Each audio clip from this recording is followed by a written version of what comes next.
to Shareholder Primacy from Free Float Media, a podcast about activist investing, securities law, and all the ways the financial and legal worlds intersect and collide in real life.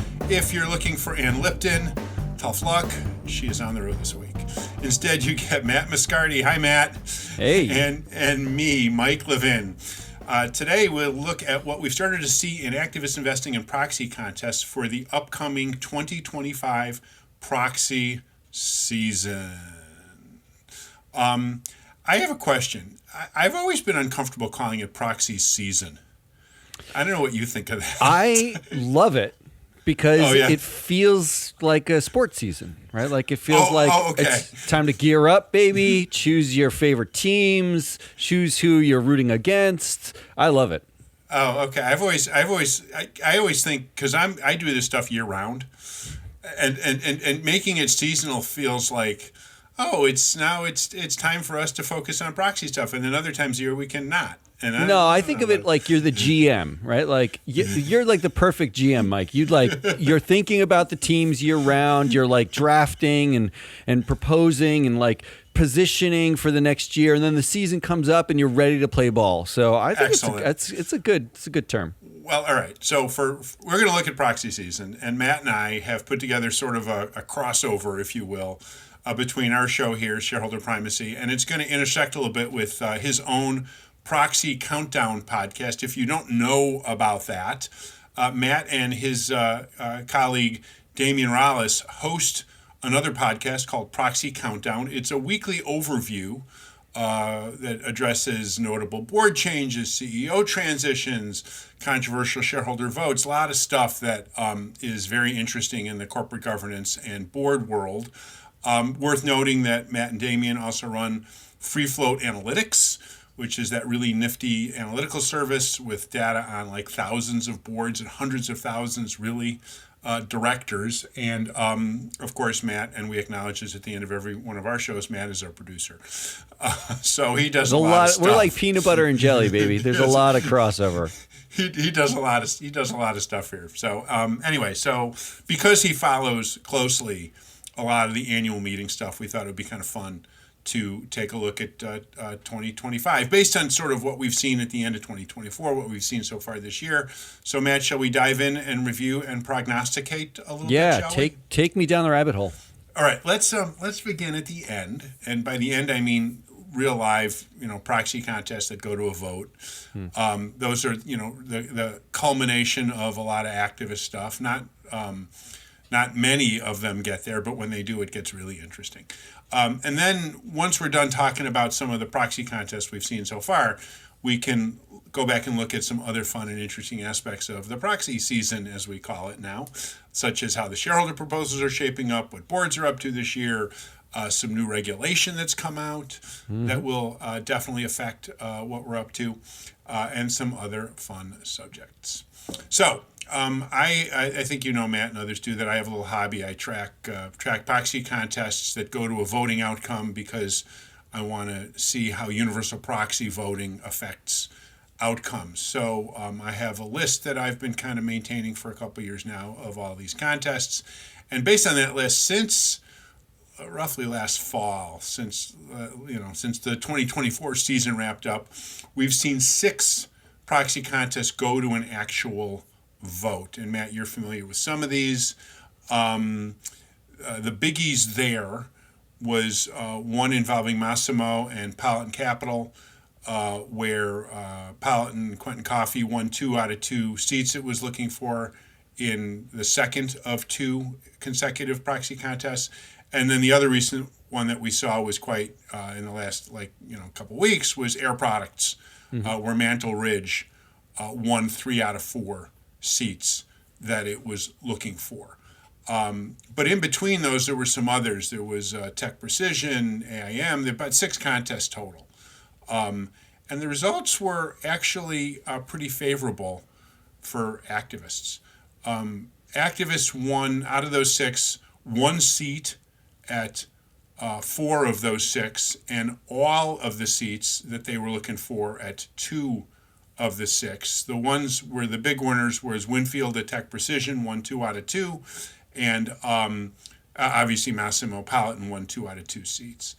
And then and Mantle Ridge actually is 3 out of 4 is pretty good too. The two that where activists won nothing was one called Carver Bank Corp and Dream Chasers. That was a pretty little known one, and then perennial activist Sardar Biglari ran a slate at Cracker Barrel and won nothing. And he's always been a big irritant there and has been, going after Cracker Barrel for a long time and got just nowhere.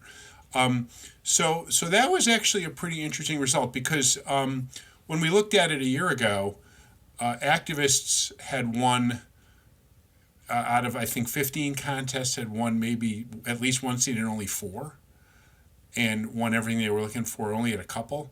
So at least based on this very small initial sample, in terms of voting outcomes, activists seem to be doing okay. You got a sense of the change, though? Is it because of who the activists are targeting, or is it something else? Is it like a thematic change? Like, it's not regulatory, right? Nothing's changed there was dramatically. Nothing changed in the rules. No, I think activists got a lot smarter. And in this case, some of it is, of course, situation specific. So, for example, at Massimo, that was just a troubled company. And that was multi-year, right? Yeah, that was a multi-year 2 years. thing, right. Yeah. Same thing with Mantle Ridge at Air Products. Paul Halal at Mantle Ridge really knows what he's doing here. And it was a company that needed a lot of work, and the shareholder sentiment was kind of on his side. But a couple of these others were, it could have been more of a jump ball. And the activists just, did things pretty shrewdly, communicated pretty well, and started to prevail again. And this is in voting outcomes. One of the big themes in the past couple of years is because of universal proxy, companies are settling a lot more and a lot quicker. And so, this may be a little bit of a clue that because of these results, companies may be encouraged to settle even more than they had been inclined to do so kind of before this. So those are what we saw so far, where we again get to a voting outcome. There's like another 13 or so that have been announced, and this is based on seeing proxy materials. There's all sorts of contests that kind of get announced in a news release or, and through some sort of a rumor or something like that. But these are ones where people start filing actual proxy materials. There's 13 of those that are pending, and there's some real interesting ones there. The ones that we've seen that are pretty notable is U.S. Steel, which is trying to get bought by Nippon Steel of Japan, and that deal is sort of on the rocks. But Ancora, which is a Cleveland-based fund, big activists, and they're the ones that did the project at Norfolk and Southern last year. They've encouraged U.S. Steel to kind of break the deal, collect the breakup fee, and kind of move on with their life. Another big one was Starboard Value, which is, of course, a perennial activist. We're going to talk about them a little later in the context of another deal. They're going after Kenvue, which is the spinoff of the consumer division from Johnson & Johnson. And so at U.S. Steel, Ancora is looking for 9 out of 13 available seats. And, Starboard, a little more modest, 4 out of 11 seats. But this isn't just like 1 or 2, token representatives on the board. This is like some significant representation. Yeah, that would be a massive change. I mean, if you get to win, right? Like, so in our database, in the free float database, we're tracking directors, and we actually have tagged in our database 19 directors prior to 2025. There's 19 directors active on boards that were put there by activists, as in part of a slate. They are the activists themselves, whatever the case may be. 19 active directors. Yep. If you win 9 seats at U.S. Steel, oh God, it's going to really increase your. It's a massive increase. You have to do some recoding here. I think. I don't know. I mean, it's a fascinating outcome, especially since in our data we can see that most times the activists tend to outperform when it comes to returns on earnings or TSR within a 3-year period of getting put there, right? Like, so there's some value to having a lot of activists on the board. That's not uniform, but there's some value there. Having a lot more in the system is kind of a big deal.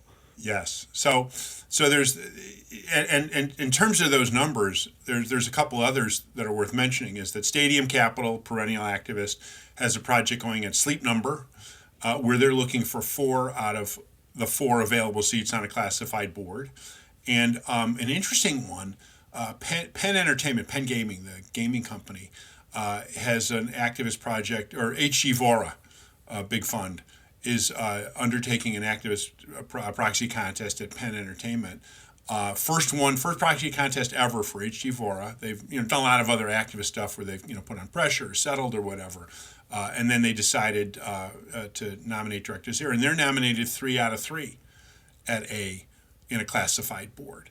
And both those, these aren't first timers. These are activists that know what they're doing. So there's a really good chance that they could prevail, or the company is going to try to settle for and grant the activists some of what they're a degree of what they're looking for. So those are just those 4. There's a bunch of others. So out of I think I mentioned there was 13. Mm-hmm. Out of those 13, activists are looking for every seat that's available. That's a lot of seats. In 8 of them. So, for example, there's one that's coming up, the votes next week.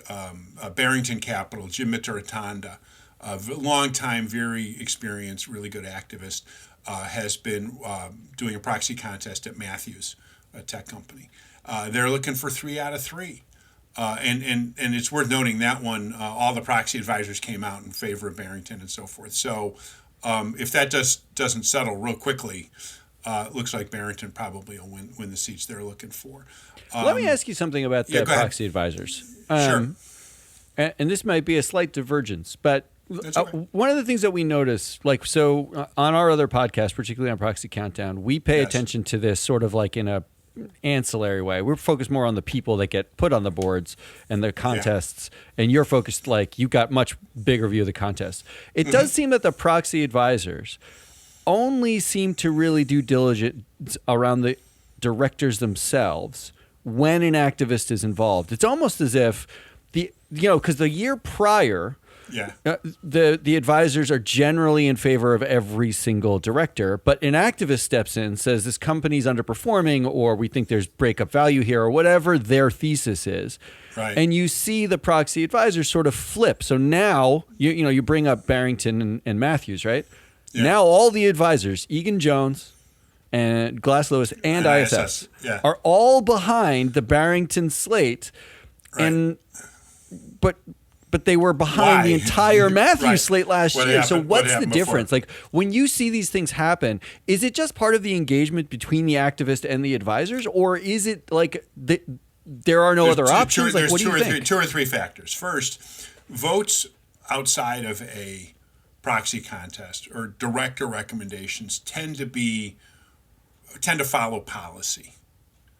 Okay, and so it's, ISS and Glass Lewis and they spend a huge amount of time crafting their policies, and they get a lot of input and so forth. It's really a pretty good way of trying to determine how to vote.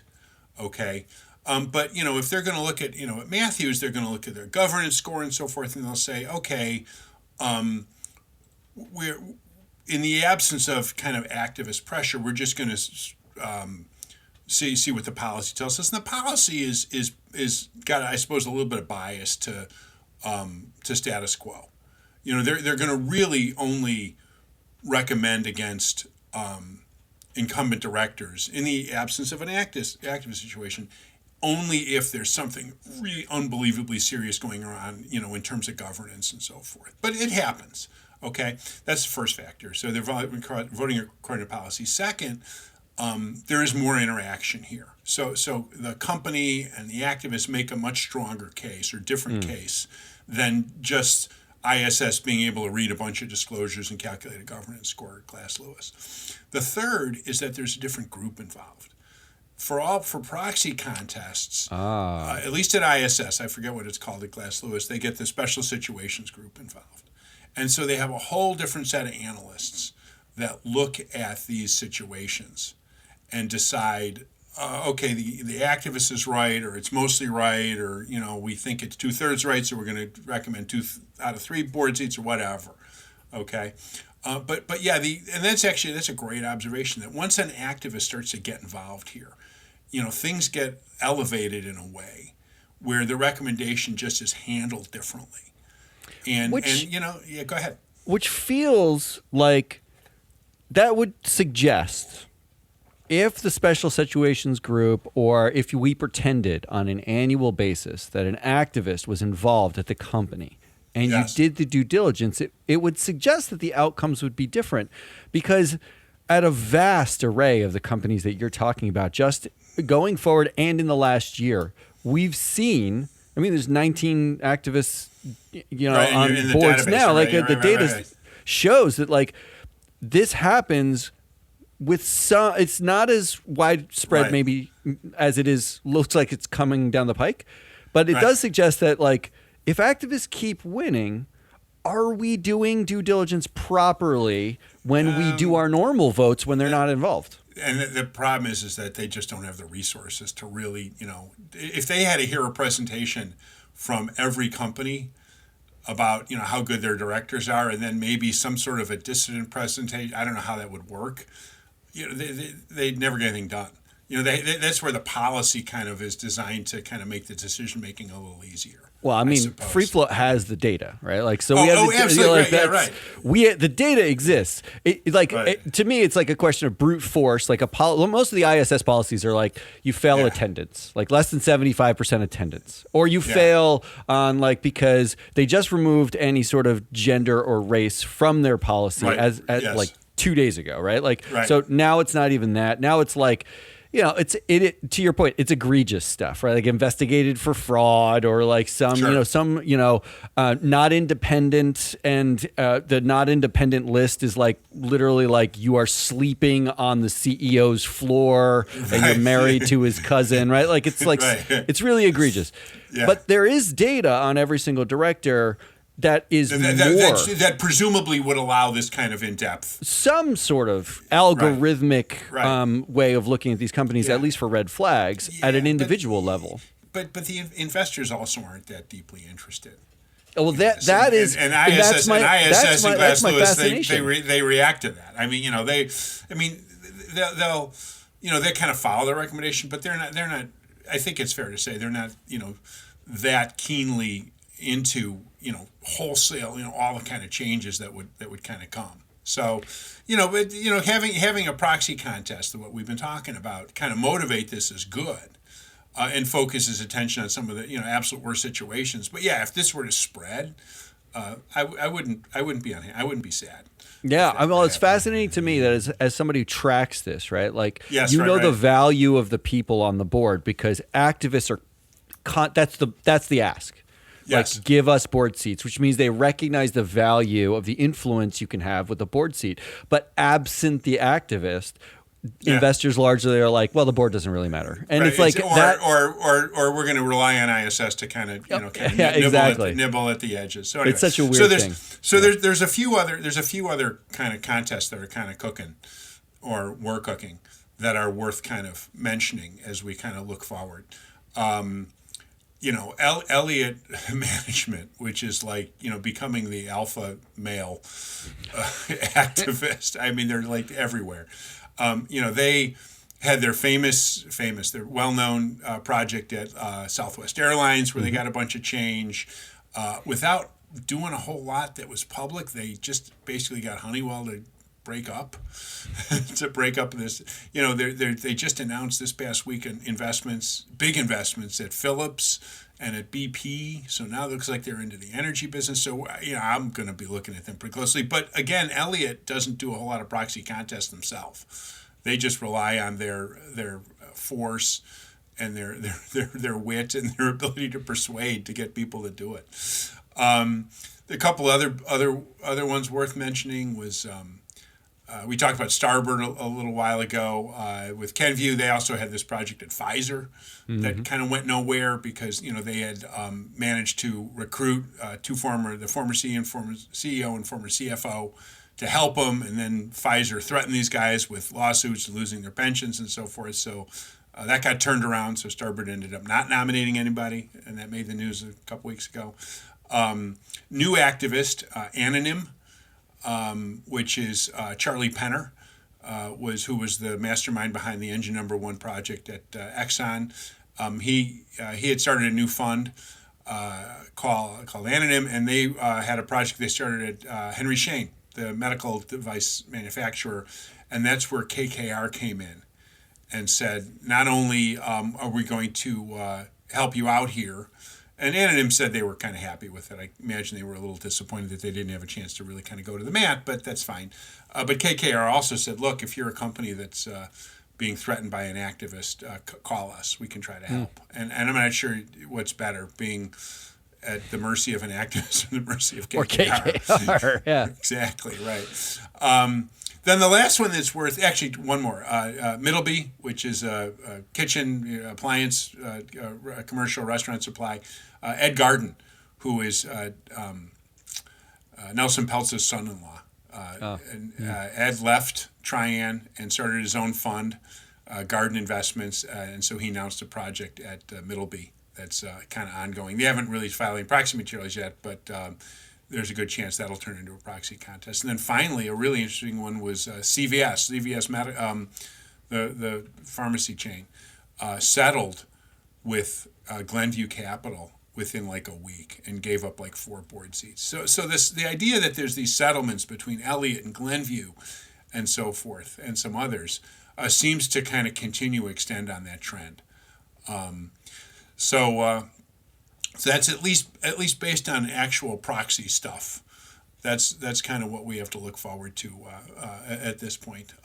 What do you say we kind of take a quick break, give our listeners a chance to take their breath here, digest listeners, digest all this. Yes, so we're going to do that, and we'll come back and talk more about what's happening in activism and also some of the more interesting issues about regulation and shareholder proposals and so forth here at Shareholder Primacy. Shareholder Primacy is brought to you by FreeFloatAnalytics.com, the only free database of corporate directors, their influence, and their performance. If you own a stock or retirement plan, go to FreeFloatAnalytics.com and look up which of your elected directors are performing well and which aren't. Use your vote in the alternative democracy and get your data at FreeFloatAnalytics.com. Now, back to the show. Welcome back to Shareholder Primacy. I'm Mike Levin, sitting here with Matt Moscardi of Free Float Analytics. And we've been discussing what activist companies and shareholders might expect in the next few months. Life is not only about proxy contests, although they're quite, I know, they're fun, they're interesting. Getting involved with them is sometimes, really engaging. There's some other trends and events that could have an impact on companies and shareholders in a couple of months that we thought we would start to cover.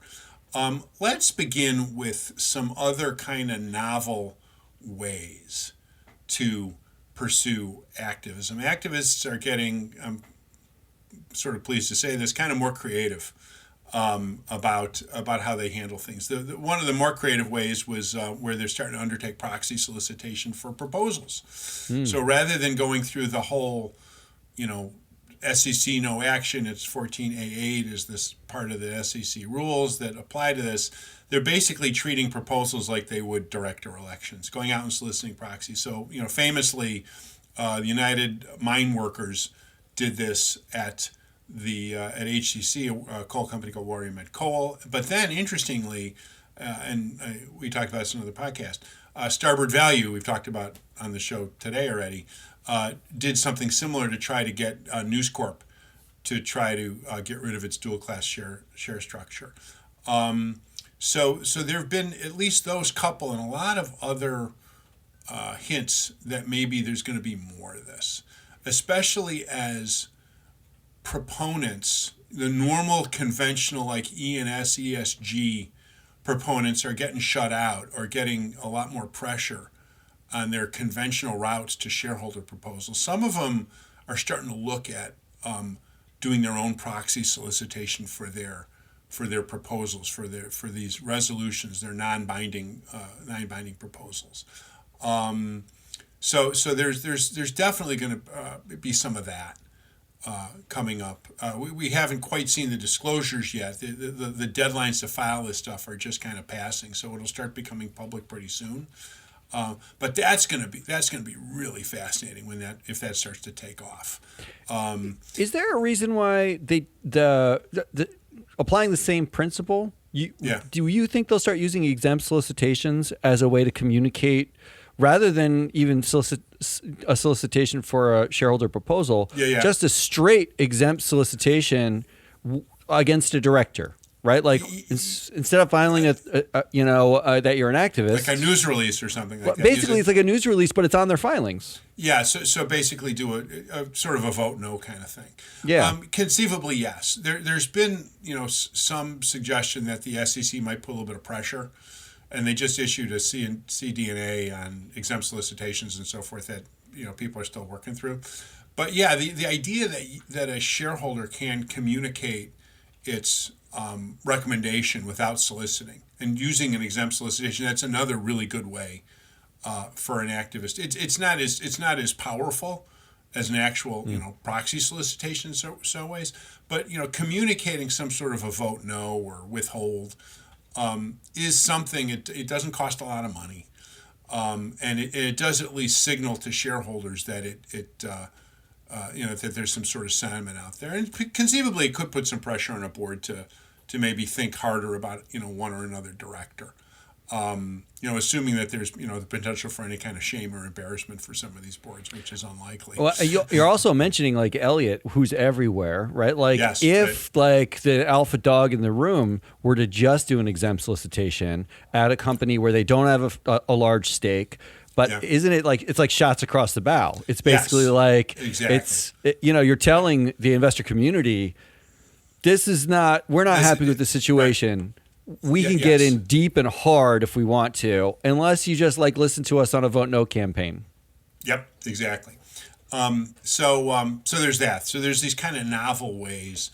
There's some uptick, a little increase in litigation from activists starting to try to sue companies over how they interpret advance notice bylaws, lawsuits over books and records demands. There's an increasingly aggressive plaintiffs bar that is willing to take on these kind of cases, and activists are starting to see some success and so forth. And what's notable about that is that it's companies trying to kind of head off activism before it gets a chance to start. If you're going to try to deny somebody the chance to even run director candidates because they didn't comply with some sort of notice in the advance notice bylaws, or you're going to try to head off a books and records demand. You're not litigating kind of the outcome of an annual meeting. You're litigating with an activist or the activist leading against you even before things get started. How will that? Do you think that changes? Yeah. With the move from Delaware to Texas, the sort of growing desire to do that, or with sort of like as there's clear impetus in the new administration to sort of empower companies against investors and investor rights in some ways. Do you think it changes? Do you think it stays the same? I think it's kind of early to tell. Yeah. It's early to tell because of what's going on in Texas. There's been a few kind of really huge companies that have talked about it, but Delaware still kind of dominates in incorporation. So a lot of this stuff will still be in Delaware, and it's worth saying that this is a state level matter, at least advance notice bylaws and some of these other subjects of litigation. And there's very little that can happen at the SEC, at Department of Commerce, Congress, whatever, that's going to affect what happens at the state level, at least directly. There may be some indirect, pressure and so forth. But at this point, it's a little. The whole Texas business court's in its early stages right now, so it's hard to say. And same thing with Nevada. Nevada's sure. talking about trying to snatch up incorporations from Delaware. I just saw an article the other day about how Nevada's looking at billions of dollars of incorporation fees and so forth. And so, that'd be nice for them, I suppose. But Delaware's pretty dominant here, and there's a lot of VCs, a lot of people when you're raising money, in an early stage business, they say you got to be in Delaware, and that's probably going to continue for a little while. there's a couple of other trends we should probably focus on that we started to see. Let's talk about sort of shareholder proposals. Yeah, Again, that's not something that I traffic in a whole lot, but I kind of keep an eye on. And then we can talk a little bit about some other SEC stuff. In the shareholder proposal world, there's definitely a chill. I think.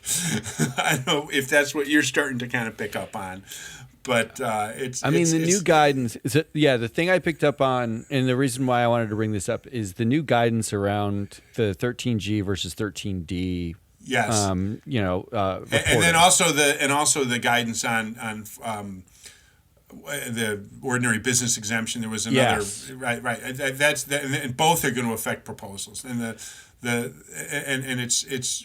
and there was already a chill before this, among the whole community of ESG proponents. A couple of them, don't care. There's some governance proponents, John Chevedden, Jim McRitchie, that don't. The great old guard, baby. Continue, right? They're happy to kind of continue, but there's a lot of others that were definitely feeling pressure to kind of really focus and target and trying to fight off anti-ESG proposals and so forth. So there was definitely, like I said, a chill in the proposal world.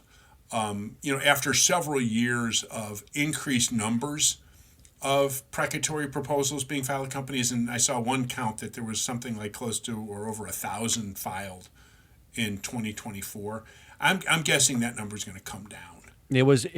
I think the last count I saw was 1,052. I think I looked at it yesterday. It was over 1,000, which was the second most ever. The prior year was the most ever. At 1,100 or something like that. Right. So I think it's going to start to diminish. I think it's going to start to come down even more, especially because of this, the SEC guidance, the staff legal bulletin. Again, we're talking about some real arcana here, but the staff legal bulletin 14L was superseded by 14M. So now basically the SEC staff has a lot more latitude to call something ordinary business or micromanagement or something like that. And that's, and I'm going to guess the SEC staff is also going to get a lot of encouragement to try to interpret things that way. So not only does the formal guidance help them, but there'll be a lot of informal kind of pressure to say if companies looking for no action on this, try to give them the benefit of the doubt or something like that. I think just given the environment. Yeah, there's two levels of sort of informal pressure. I have to imagine that Exxon versus Arjuna, which was. Arjuna put up the shareholder proposal at Exxon about, focus on their GHG emissions. It was an ESG environmental proposal. Right. It's the same kind of proposal they've seen over years with increasing stringency in what they want in a report. Exxon took the extraordinary step and sued everybody. Of suing their own shareholder, asking for something because it wasn't eliminated as part of ordinary business, which I have to imagine if you are a small investor, ESG, anti-ESG, any kind of investor, the chance that you could get sued by a multinational corporation now, like that risk becomes and real. Having to go to some state you don't know, having to hire lawyers. That's a great point. That's also is putting more of, as we say, chill over some of this proposal stuff. So, and it does seem like the guidance that I saw, I got asked a question on social about the 13G versus 13D. Yeah, let's talk about that. Right? And the reason why I bring it up is because the guidance there is basically it's bureaucratic, right? Like it's almost like shareholder proposal death by bureaucracy, because if you're seen as coercing, coercing,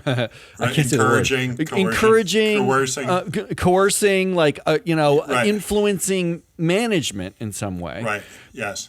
If you fall above the 5% threshold, which is really only BlackRock, State Street, Vanguard. Don't underestimate. There's a lot of big hedge funds that are big G filers at this point. Okay. Sure. So, and the reason they file G, even though they want to talk to management, if you own 5, 6, if you're a hedge fund, not a big indexer, if you're just a hedge fund and you own 5, 6, 7, 8% of some company, you want to talk to me. You Why want to know else what's do you going own on. it? Right, exactly. You want to know what's going on. You want to learn what's on their mind.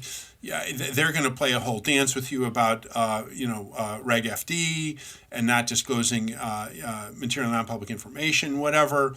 But you still want to be in touch, and conceivably you're going to be trying to express your feelings and your thoughts and your opinions about the company. Well, there is now this chance that if doing so means you're going to have to file a D with all the additional disclosures and a much tighter filing deadline and the need to update it every time you talk to management, it's probably going to make a lot of these funds think twice about picking up the phone or emailing the CFO or IR to say, hey, what's going on?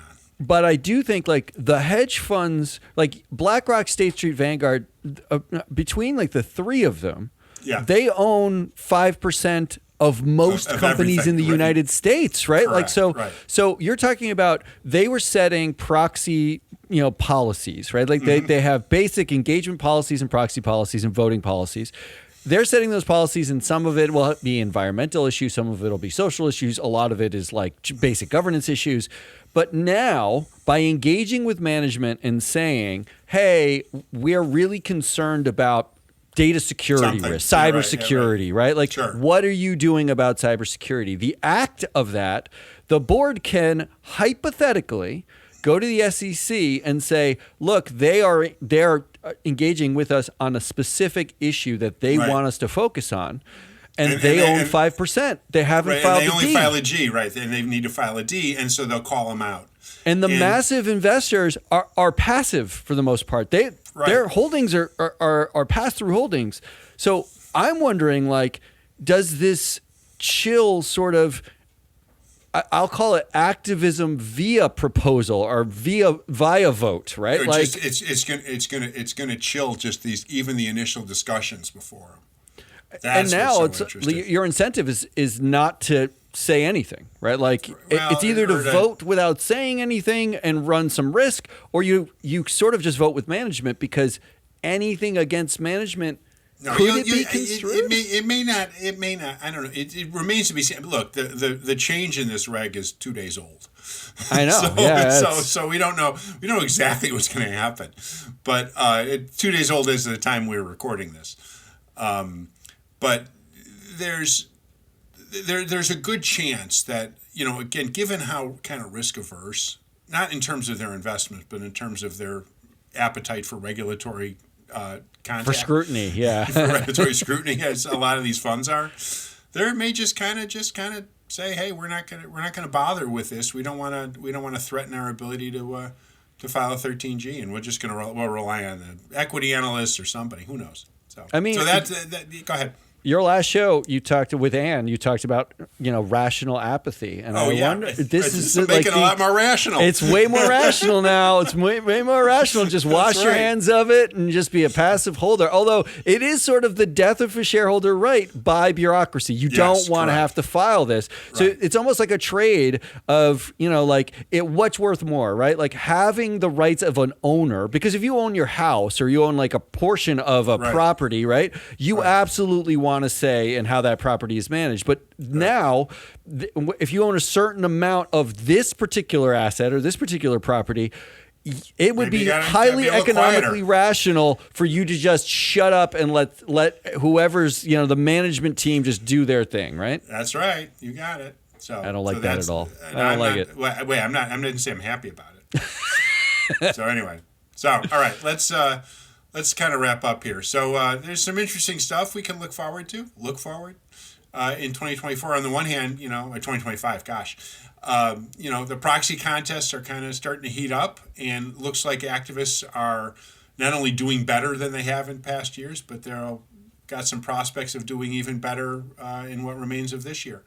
But on the other hand, some of these regulatory changes and changes in proposals and so forth may put, as we say, a chill over some of this. So I think we have some things to watch this year. So thanks, Matt. Thanks for having me on. For doing it. Well, thanks for being my producer. It's been terrific talking to you. This is Shareholder Primacy, usually hosted by Ann Lipton and me, Mike Levin.